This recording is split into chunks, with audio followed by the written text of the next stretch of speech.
Ha sido un día largo e intenso, así que voy a ser bastante breve y compartiré parte de la perspectiva americana sobre la formación de músicos de orquesta y en parte debido a los desafíos a los que se enfrentan las orquestas americanas. Este es un tema muy debatido, por lo menos durante los últimos 15 o 20 años. ¿Cuáles son las prioridades en la formación de los músicos de la orquesta? ¿Cómo equilibramos esas prioridades? Y en la última década o así se han conseguido avances significativos y también ha habido periodos de estancamiento en ese desarrollo de la formación que ofrecemos a nuestros músicos. El diálogo sobre estos temas queda enmarcado dentro de una serie de preguntas fundamentales que incluyen cuál es la misión de una orquesta y después, dependiendo de cómo contestemos a esa pregunta, qué capacidades y habilidades tienen que tener los músicos para que las orquestas puedan desempeñar esa función o esa misión que le hemos definido, o en otras palabras, qué habilidades esperamos que tengan estos músicos y si eso es lo que esperamos, cómo van a adquirir esos músicos esas habilidades. No hemos conseguido contestar todavía totalmente a esas preguntas, pero sí que son algunas de las preguntas que surgen una y otra vez en este sector en Estados Unidos. Y durante mucho tiempo Leonard Bernstein fue como el modelo tradicional de artista, educador brillante en Estados Unidos y en el resto del mundo. Y sin duda era brillante, pero también pienso que dependíamos de algunas de sus habilidades innatas, su increíble carisma y su don para expresar la música y los músicos a personas con poco conocimiento del tema. Y según las orquestas estadounidenses han ido teniendo cada vez más dificultades y han tenido que intentar conectar mejor con la cultura popular, hemos tenido que plantearnos muy seriamente cómo gestionar eso. Y en parte ha servido para replantear algunas de las ideas que teníamos en cuanto a que hay determinados músicos que se les dan bien los temas educativos o de comunicación y que es muy complicado para la gente adquirir esas habilidades si no tiene ese don innato, pero ahora hemos descubierto que de hecho es esencial desarrollar una gama más amplia de habilidades y que no podemos contar con Leonard Bernstein para que sean el buque insignia de la música clásica. He dicho antes que se habían producido avances y que había habido periodos de estancamiento y esto parece que tiene bastante que ver en parte, por supuesto, con la situación económica. En momentos de crisis parece que las cosas no avanzan mucho, pero en momentos económicos mejores sí que ha habido avances significativos. En Estados Unidos ahora mismo todos los grandes conservatorios tienen por lo menos un curso opcional en el que los músicos pueden aprender una gama más amplia de habilidades. También hay otros programas importantes que son asignaturas obligatorias e incluso hay institutos enteros dedicados a desarrollar esas otras habilidades en los músicos. No voy a entrar en detalle, pero si interesa luego en el debate lo podemos comentar un poco más.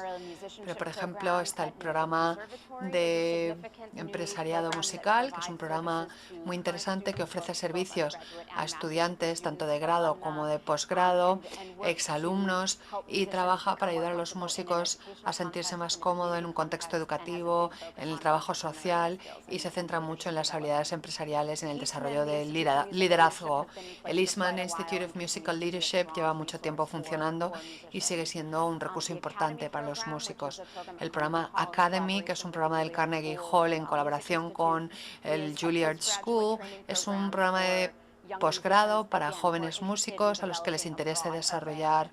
otras habilidades, y es un programa que recibe a músicos que tienen que pasar por un proceso de selección muy riguroso y una entrevista les da una cantidad enorme de desarrollo profesional a lo largo de 2 años, con un montón de talleres, con todo tipo de expertos de distintos campos. También les permite trabajar intensivamente en colegios de la zona de Nueva York y en centros sociales a veces en entornos de prisiones para que también desarrollen habilidades en esos contextos, y el programa se centra también mucho en capacidad de liderazgo. Son solo algunas de las iniciativas un poco más grandes que hay en Estados Unidos, y una de las dificultades es que, bueno, hay diversas dificultades, por supuesto, pero una de ellas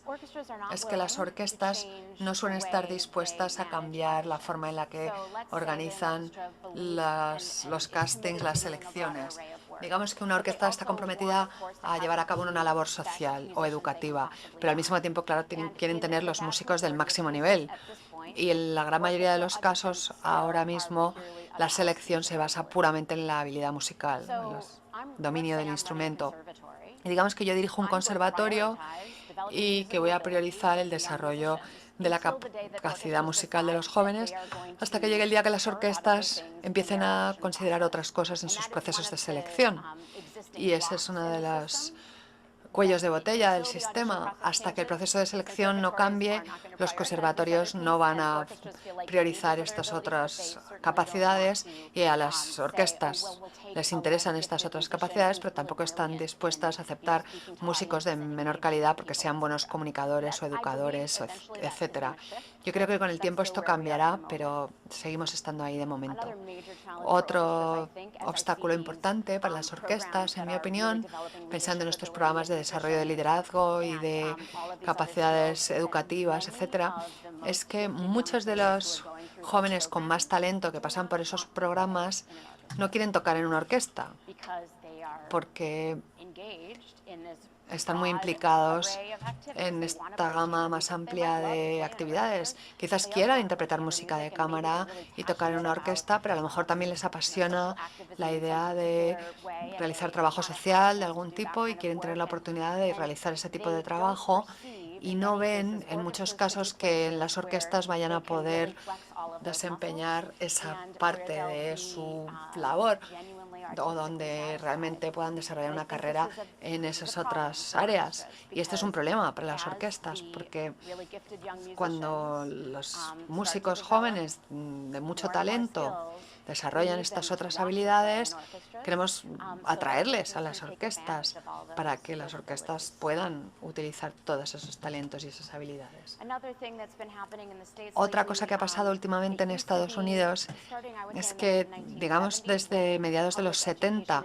cuando la educación pública en Estados Unidos dejó de financiar la formación musical, los grandes institutos culturales empezaron a implicarse en la educación musical, incluyendo las orquestas sinfónicas, y por lo tanto,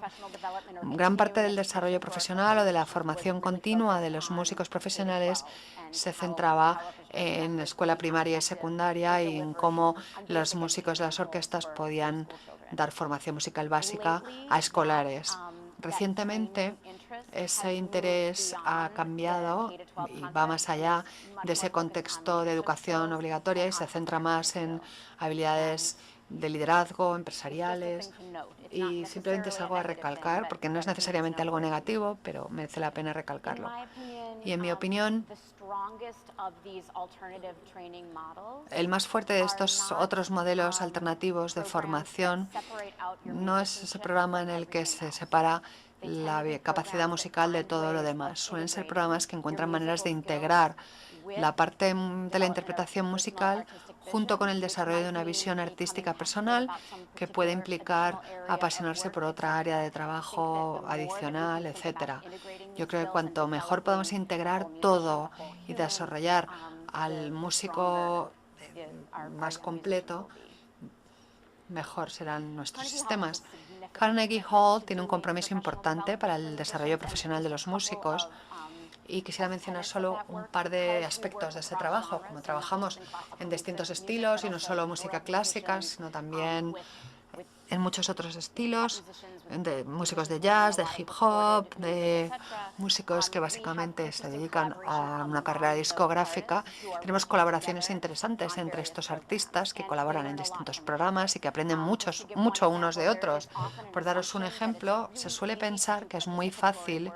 realizar talleres interactivos en world music, porque es mucho más accesible, es divertido, es fácil que la gente se ponga a bailar o a cantar o a hacer cosas.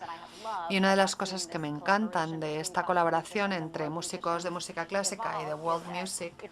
es que levanta el listón a todos los niveles a la hora de pensar en conseguir una mayor participación del público. Hacemos mucho desarrollo profesional a través de colaboraciones con gente de prisiones donde trabajamos, con terapeutas musicales, con médicos, trabajadores sociales, enfermeras, en el desarrollo profesional, de forma que en la medida de lo posible recurramos a expertos en estos contextos y luego pensemos juntos en lo que se podría hacer. También tenemos lo que llamamos desarrollo profesional sobre el terreno, es decir, formación de músicos que están trabajando en un colegio, se les observa en ese colegio, otras personas observan su trabajo, se abre un debate sobre la calidad en ese contexto y sobre una posible evolución, y siempre es un proceso colaborativo, incluyendo personal de ese colegio, del Carnegie Hall, otros músicos, realmente un sistema basado en una evaluación y en un diálogo permanente. Y lo último que quisiera decir es un poco sobre mi propia trayectoria, porque yo me formé como músico de orquesta, fui al Juilliard School, estudié el oboe, terminé mi máster. La verdad es que tenía muy claro que lo que quería era trabajar en una orquesta, pero con el tiempo cada vez me sentía más y más frustrada por la falta de oportunidades que veía como músico, de hacer cosas que tuvieran un impacto potencialmente sobre cosas a nivel social que a mí me importaban mucho. Y en mi máster trabajé profesionalmente con un quinteto de viento, también enseñé en distintas orquestas filarmónicas y me dediqué a trabajar cada vez más en desarrollo profesional con otros músicos, y acabé siguiendo un camino distinto. Me interesé mucho por el papel que puede desempeñar una institución cultural en su comunidad, en el sentido más amplio. Y tuve mucha suerte porque tuve mentores increíbles. Acabé en el lugar apropiado, en el momento más adecuado. La gente me permitió acceder a muchas oportunidades. Mi formación como músico de orquesta, además de las otras actividades que había llevado a cabo, me vinieron muy bien para desempeñar distintas labores, y ahora trabajo como administradora, pero no creo que tengamos unos itinerarios bien definidos para los músicos y su desarrollo profesional. Continuamente me encuentro hablando con jóvenes artistas que están interesados en hacer todo tipo de cosas, no solamente interpretar sobre el escenario. Y no es que quieran dejar el escenario, pero quieren aportar lo que saben y su pasión y su talento para ayudar a otros de distintas maneras. Y no saben exactamente cómo hacerlo porque no les ofrecemos, ni en la educación superior, bueno, normalmente en la educación superior, en las artes, no sabemos definir un itinerario claro para estas personas. Y esto lo digo porque creo que sería necesario hacerlo y es posible hacerlo mejor. Y escuchando el debate de hoy hemos oído ejemplos increíbles de músicos que están haciendo todo tipo de cosas interesantísimas. Así que me parece que voy a acabar con una nota optimista y decir que cuanto más diálogo tengamos entre nosotros, mejor lo haremos. Muchas gracias.